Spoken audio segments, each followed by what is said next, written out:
Welcome to SS knowledge group YouTube channel. आज की video में हम HTML टेक्स्ट फॉर्मेटिंग टैग्स को डिस्कस करेंगे। इससे पहले वीडियोस के अंदर हमने HTML के इंट्रोडक्शन के बारे में बात की थी। सेकंड वीडियो में हमने बेसिक सिंटैक्स को डिस्कस किया था और थर्ड वीडियो के अंदर हमने बेसिक सिंटैक्स के साथ अपने text editor visual studio code को इंस्टॉल किया था और अपना फर्स्ट प्रोग्राम रन किया था। आज की वीडियो में हम HTML टेक्स्ट फॉर्मेटिंग टैग्स को डिस्कस करेंगे।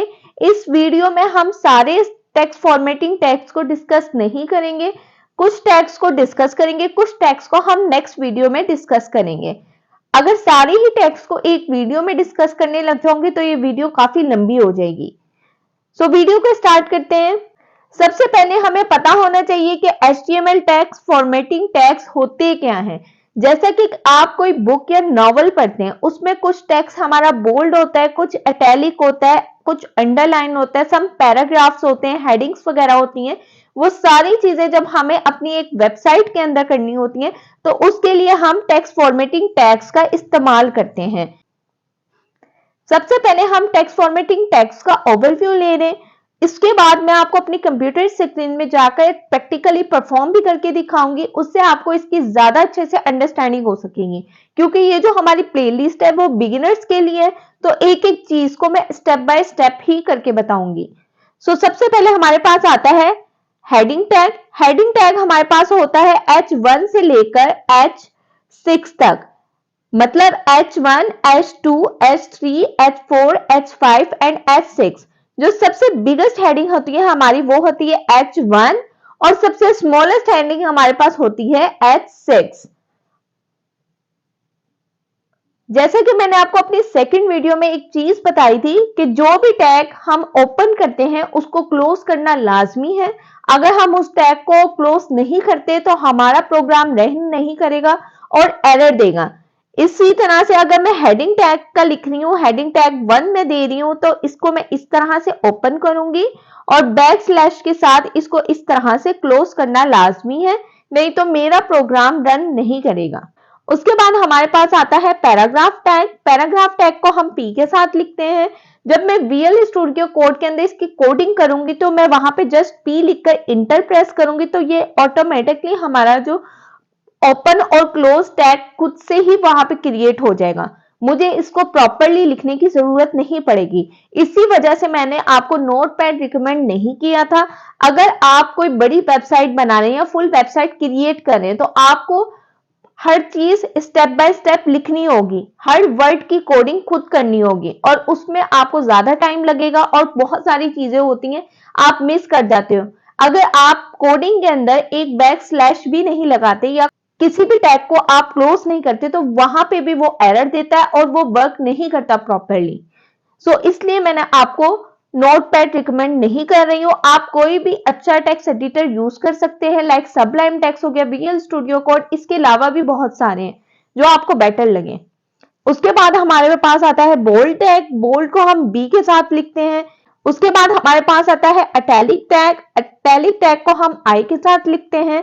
उसके बाद आता है अंडरलाइन टैग, उसको हम U के साथ लिखते हैं। उसके बाद आता है स्ट्राइक थ्रू टैग, उसको हम S के साथ लिखते हैं। स्ट्राइक थ्रू टैग के बाद आता है हमारे पास सबस्क्रिप्ट टैग।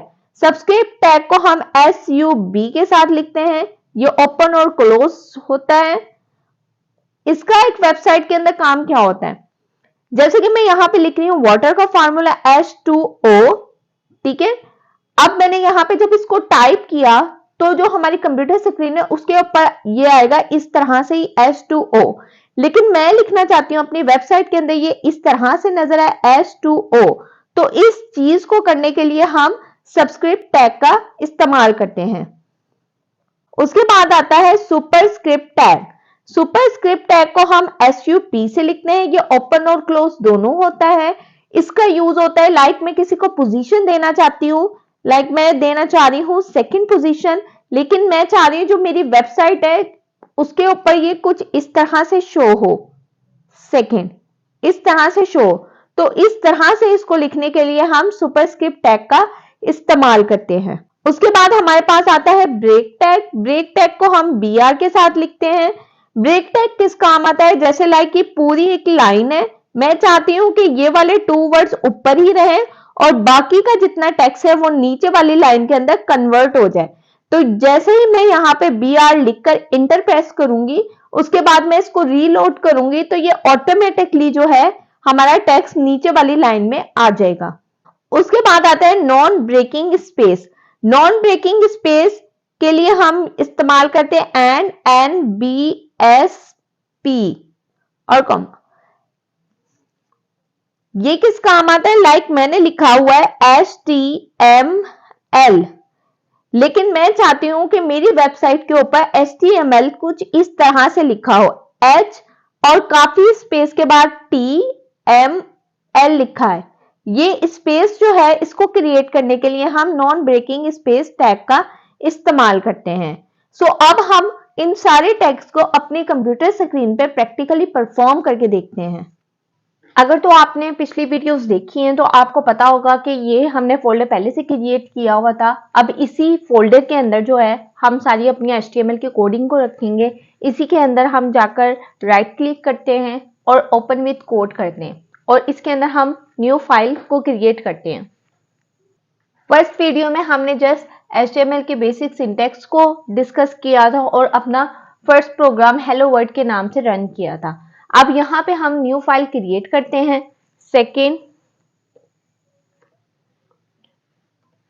प्रोग्राम .html के नेम से। जैसे ही आया तो हम सबसे पहले यहाँ पे लेते हैं। अब यहाँ पे हमने सबसे पहले जो टैग को डिस्कस किया था वो था हेडिंग टैग। हेडिंग टैग में हमने लिखा H1 लिखने के बाद हमने इंटर प्रेस किया तो हमारे पास ओपन एंड क्लोज दोनों टैग्स खुद ही से क्रिएट होकर आ गए। अब हम इसके अंदर लिखेंगे, कोई भी टैक्स लिख देना है जो हम हेडिंग देना चाहते हैं, लेकिन मैं यहाँ पे लिखती हूँ फर्स्ट हेडिंग। फर्स्ट हेडिंग लिखने के बाद मैंने इसको यहां से गो टू लाइव पे क्लिक किया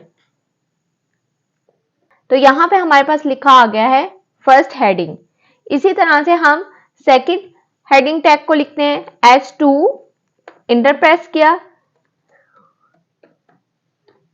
सेकेंड हेडिंग।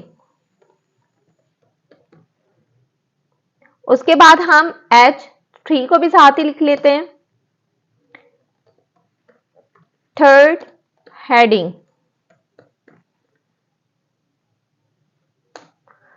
उसके बाद H4 हेडिंग। उसके बाद H5 फिफ्थ हेडिंग। उसके बाद H6 सिक्स्थ, सॉरी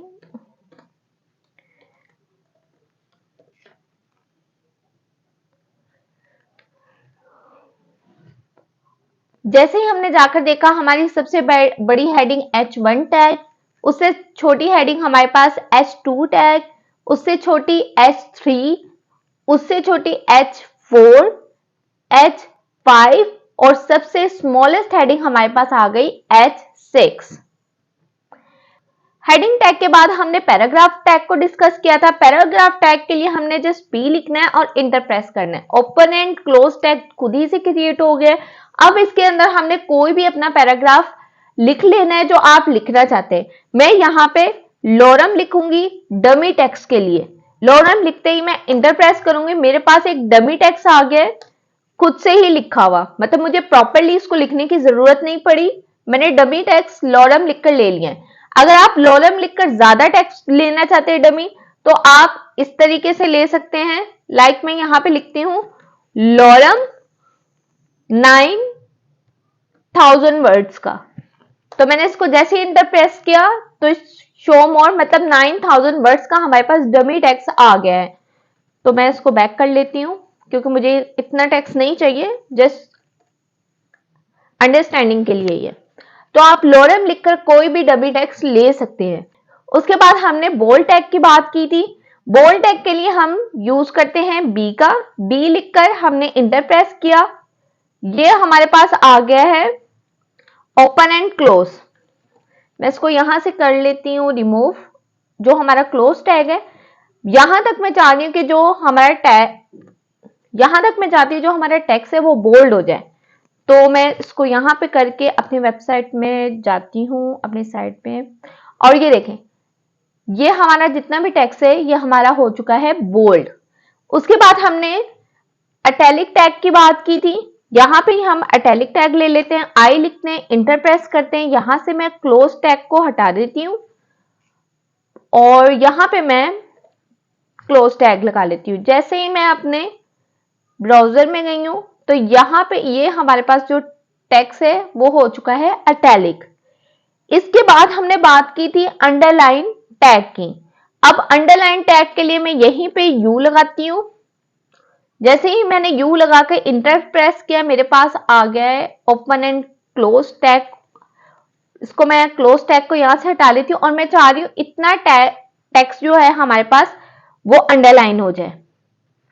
अब मैं अपनी ब्राउजर में जाती हूँ, ये देखें। या इसके बाद हमने बात की थी स्ट्राइक थ्रू टैग की।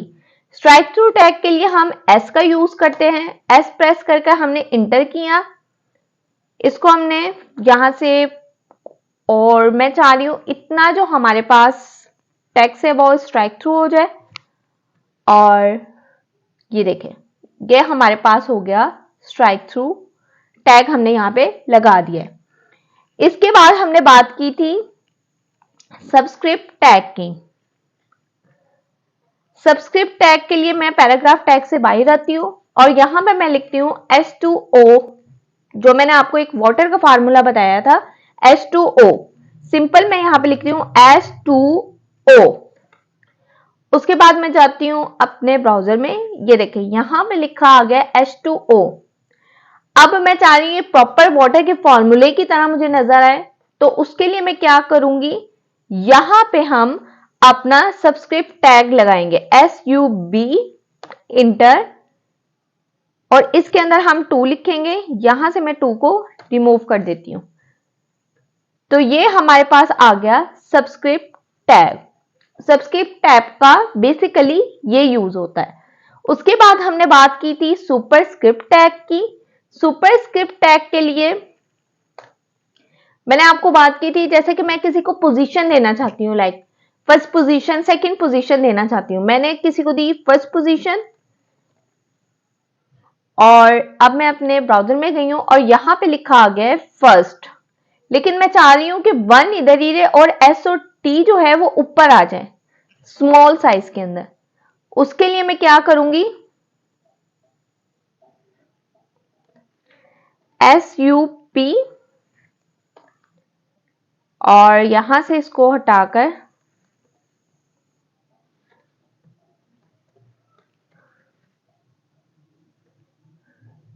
ये मेरे पास आ गया है फर्स्ट। उसके बाद हमने बात की थी ब्रेक टैग की। अब देखें यहां पे मैंने बजाहिर है, तो यहां पे अगर आप देखें तो ये जो 2 लाइनें हैं ये दोनों अलग-अलग है। मतलब ये फर्स्ट लाइन के ऊपर लिखा हुआ है और ये वाली जो लाइन है ये है सेकेंड लाइन के ऊपर। लेकिन जो हमारा ब्राउजर है उस पर हमें दोनों चीजें एक ही लाइन के अंदर शो हो रही हैं। तो इस चीज को हम दूसरी लाइन में कन्वर्ट करने के लिए किसका यूज करते हैं, ब्रेक टैग का। जो हमारी कोडिंग है, HTML की कोडिंग है, उसको आपने किसी भी लाइन के अंदर कन्वर्ट करने के लिए, मतलब सेकंड लाइन के अंदर मूव करने के लिए हम जिस टैग का यूज करते हैं वो होता है ब्रेक टैग, और ब्रेक टैग को हम BR के साथ लिखते हैं। अब मैं यहाँ पे जैसे ही लिखूंगी BR, इंटर प्रेस करूंगी, खुद ही ये टैग क्रिएट हो जाएगा। इसका क्लोज टैग नहीं होता, जस्ट ओपन टैग होता है BR का। और जैसे मैं देखूंगी ये मेरा जो फर्स्ट है वो सेकंड लाइन में मूव हो चुका है। अब अगर मैं चाह रही हूँ कि इससे ज्यादा स्पेस आए, मतलब एक और लाइन का गैप आ जाए, तो उसके लिए मैं दोबारा से BR टैग को करूंगी और मैं जब दोबारा देखूंगी तो मेरे पास यहाँ पे आ गया एक और लाइन का गैप आ गया, मतलब एक ये लाइन और एक सेकेंड लाइन, एक ये वाली लाइन जो है और उसके बाद आई सेकेंड लाइन, 2 लाइन का गैप आ गया। उसके बाद जो हमारे पास टैग आता है वो है नॉन ब्रेकिंग स्पेस। लाइक जैसे कि मैंने यहाँ पे लिखी हुई है फर्स्ट हेडिंग। अब मैं चाह रही हूँ जो फर्स्ट हेडिंग लिखा हुआ है ना, इसमें एक वर्ड का गैप आ रहा है, लेकिन मैं चाह रही हूँ कि बहुत ज्यादा गैप आए, मतलब लाइक 3-4 वर्ड्स का गैप आए। अब मैं यहाँ पे स्पेस क्रिएट करती हूँ 3-4 और उसके बाद मैं अपने ब्राउजर में जाकर इसको चेक करूंगी। यहाँ पे तो कोई स्पेस नहीं आई, हालांकि मैंने अपने टेक्स्ट एडिटर के ऊपर स्पेस दी हुई है, लेकिन यहाँ पे हमें कोई स्पेस शो नहीं हुई। तो ये स्पेस शो करने के लिए हम नॉन ब्रेकिंग स्पेस टैग का इस्तेमाल करते हैं। उसके लिए हम लिखेंगे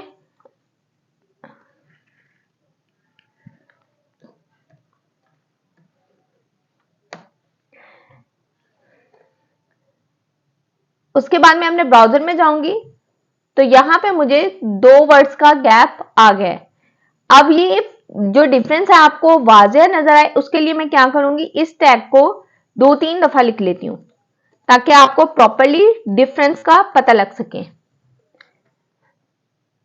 ये देखें, तो नॉन ब्रेकिंग स्पेस टैग इसलिए इस्तेमाल होता है। आने वाली वीडियो में हम और HTML टेक्स्ट फॉर्मेटिंग टैग्स को डिस्कस करेंगे। अगर सारे टैग्स को मैं एक ही वीडियो में डिस्कस करती तो वीडियो काफी लंबी हो जानी थी और आपको अच्छी तरीके से अंडरस्टैंडिंग नहीं होनी थी। तो आने वाली वीडियोस में हम और टेक्स्ट फॉर्मेटिंग टैग्स को डिस्कस करेंगे। अगर आपको भी ये वेब सीरीज अच्छी लग रही हो तो चैनल को सब्सक्राइब कीजिएगा और बेल आइकन को प्रेस करना मत भूलिएगा।